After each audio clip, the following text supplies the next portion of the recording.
This is my secret to losing weight after the baby is born, and I also do this while I'm pregnant. It's a high protein snack. It's a soy burger. 1 minute, and then I toast my bread. I think it is difficult for anyone to lose weight, and so you just really have to be motivated and stick with it and don't give up. My only exercise routine is keeping up with my little ones. That's the challenge. If I keep up with Johanna, Jennifer, I'm exercising every day.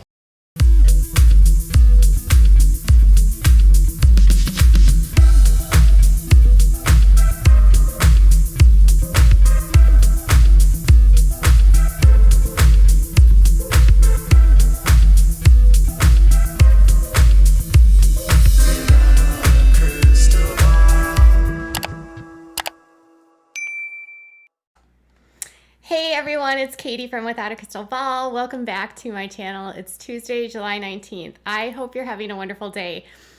I get these emails like daily from this one person whose family member is actually in Josh's unit. And the comings and goings of Josh are very mundane in the emails, frequently. It's usually just like, oh, they saw Josh out walking to get food, or they passed Josh and they waved hi and Josh keeps to himself, that kind of stuff. But last night, I actually got this email from them, and I was, remember, you know, when you get an email and you're just like, I knew it. I knew it. I knew this is what was going to happen. I knew this is going to be the situation. Do you ever have those moments where you feel like you've predicted the future?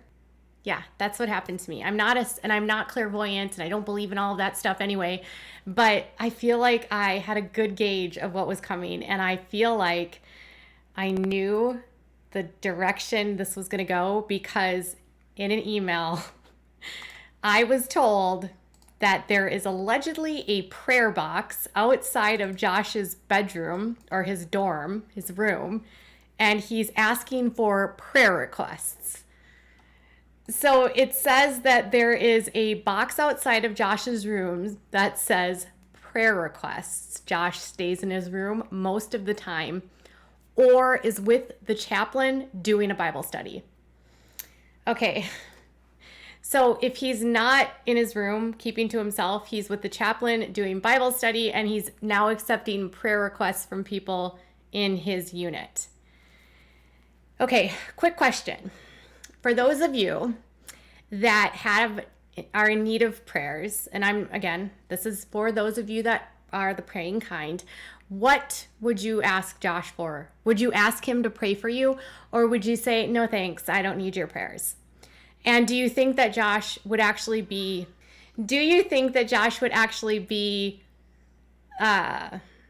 honest in his prayers? Do you think Josh actually really wants to pray? Do you think Josh is doing all of this for show? Is he trying to hide inside the religion? Is he just doing what he knows best?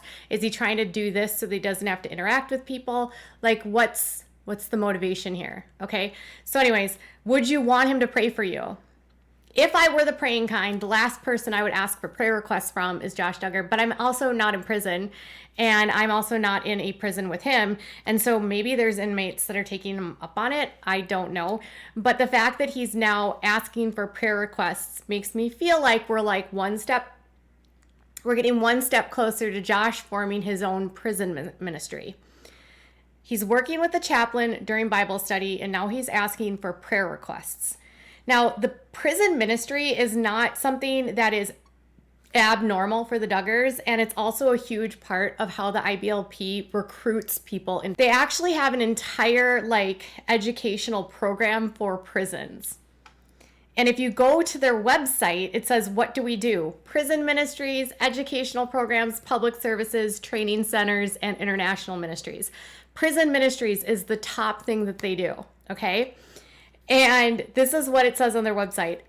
I am so grateful for prison. Okay.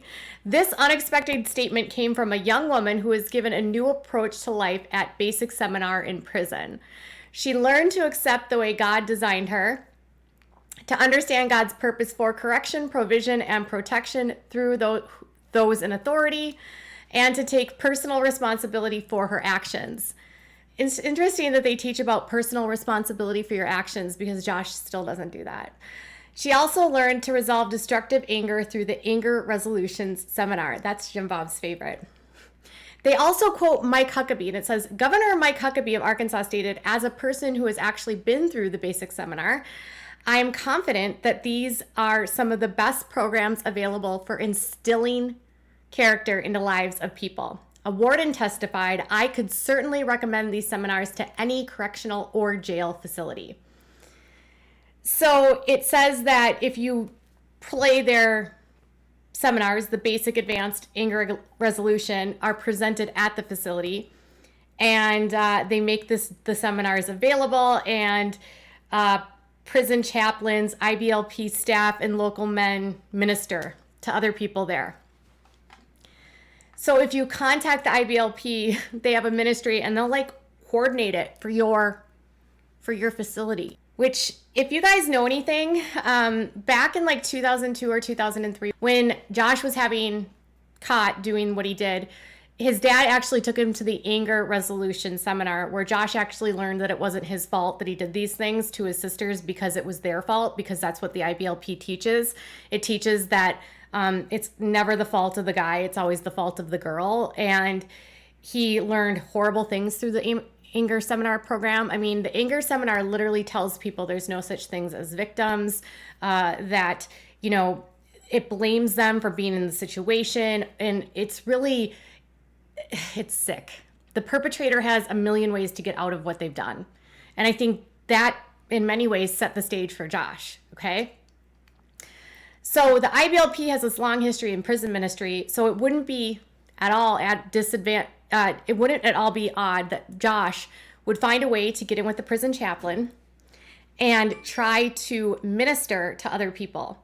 So at first he's starting to do the Bibles, he's doing Bible study, he's talking to the chaplain, now he's taking prayer requests. I predict next he'll be asking and inviting people to Bible study with him, and then next maybe they'll be introducing other inmates to the basic seminar. I really hope that doesn't happen. I hate to think of a prisoner, even if someone's done something awful, being recruited into a group like this. Groups like this prey on people in a vulnerable state, and a lot of times prisoners are in a vulnerable state. They want to do what's right. They want to find God. They want to find a way to do better. And this program won't teach them how to do better. It literally just indoctrinates them into a horrible belief system, in my opinion. So Josh is effectively walking the walk of the prison ministry world, and it's not something that's unheard of in his family. And his father also runs a prison ministry, and David and Priscilla Waller have volunteered at prison ministries. His brothers have done volunteer work in the prison ministry aspect of the IBLP. So the Duggars have been pretty big on using this ministry to recruit for the IBLP. And now that Josh has an inside world inside the facility, now he can actually recruit for the IBLP, which for the most part is a kind of dying organization. The next part of my email said that they lost their TV privileges today because someone in the unit allegedly found wine, and that they were told to clean their rooms and prepare for a search, but apparently a search never happened.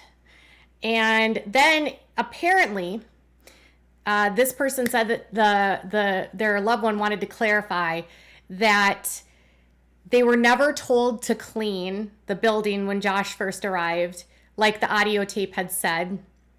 And he said nothing was different. So Josh walked into the facility. They didn't have to spiff it up. It didn't have to be anything better. There was no special privileges for Josh Duggar.